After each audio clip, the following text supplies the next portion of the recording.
Look into my eyes, back in the day gamer. Back in the day gamer's the kind of guy to send out requests and ask for opinions of video games. What's happening, YouTube? Alpha Nerd Entertainment here. What, do you think you were going to get a roast or a rant? No. We are giving a response to good old Tony from Back in the Day Gamer. He has asked, what is my favorite Castlevania game from the original NES? I swear to God, if another pickup truck or tractor goes down this fucking road, I'm going to lose my shit. I'm on a quiet dirt road in a friggin' middle of nowhere, more or less, with a beautiful backdrop. Take a look at that. It doesn't get more Halloween than that, does it? Well, maybe it does, but it's not bad anyways. Considering I'm working and I had to stop for a minute to make a response video to Back in the Day Gamer about my favorite Castlevania game. I do quickly want to talk about my experience with the Castlevania series. Beat Super Castlevania for the first time in 2013. The following year, I would beat Bloodlines. And in 2015, I'd beat Symphony of the Night all the way through 100% Upside Down Castle, all endings. So at that point in time, you can see that I dove into the series. Those were all physical. I didn't have emulation back then, so I've never had access to the OG Castlevania games. Until a couple years ago, when I beat Dracula's Curse for the first time. I one-deathed it about 3 or 4 times in a quest to get a no-death run that I would never get because I got busy and moved on to other things. I could have a whole playlist of games that have 1 death. That's 2. 1 death.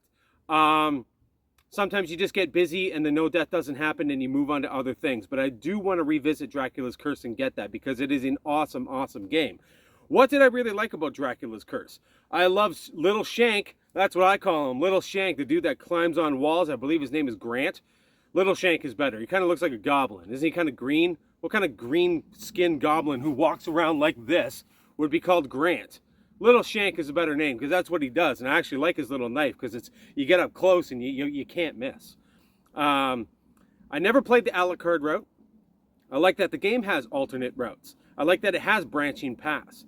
It provides a lot of variety. Dracula's Curse is excellent. A little tip to you, Back in the Day Gamer, who doesn't look anything up.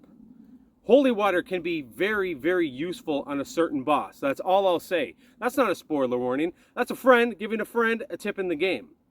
And just remember that little tidbit of information if you're struggling on a certain boss and think, hey, maybe I should pull out that holy water Alpha Nerd was talking about and give it a try. I only played the first Castlevania the first time ever this year for Waves and Games Little Whip Challenge. Good game. I enjoyed it. Shout out to Mr. Matthews and 21 Sandwich who told me, they said, Steve, for the love of God, play this game normally. You're really handicapping yourself playing this game this way, and I knew I was.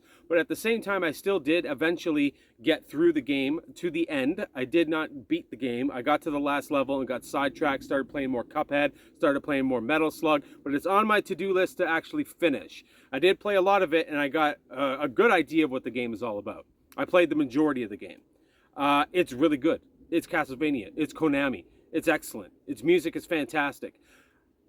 Simon's Quest, very little interest. Not into cryptid games. I love puzzles and I love games that make you think, but I like it when it's, there's some kind of rhyme or reason to the puzzles, If it's just cryptic is like, there's really no way of figuring it out. It's a guessing game. So I only base that on the Angry Video Game Nerd's video about Castlevania 2 Simon's Quest.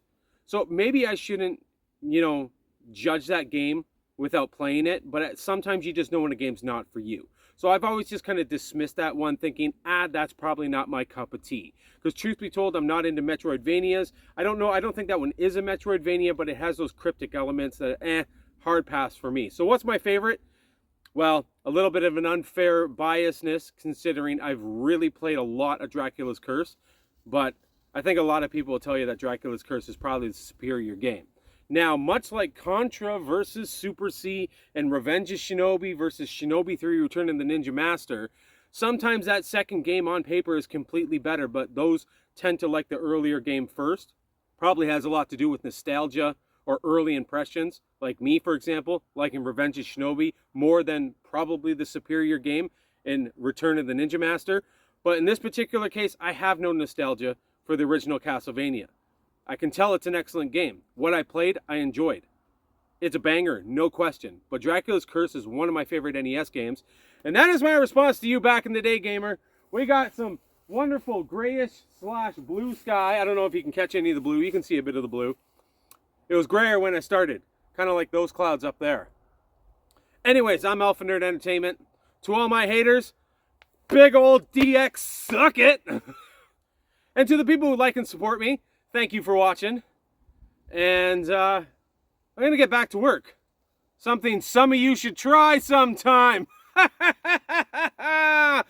Look into my eyes, retro gaming community. Alpha Nerd Entertainment here. Thank you, Tony, for asking me to give you a response. I think I had a little bit of fun with it, and look forward to whatever games you compare in the future. I just gave you two pretty decent examples in Contra versus Super C and Revenge of Shinobi versus Return of the Ninja Master. You could even include Shadow Dancer in there as well.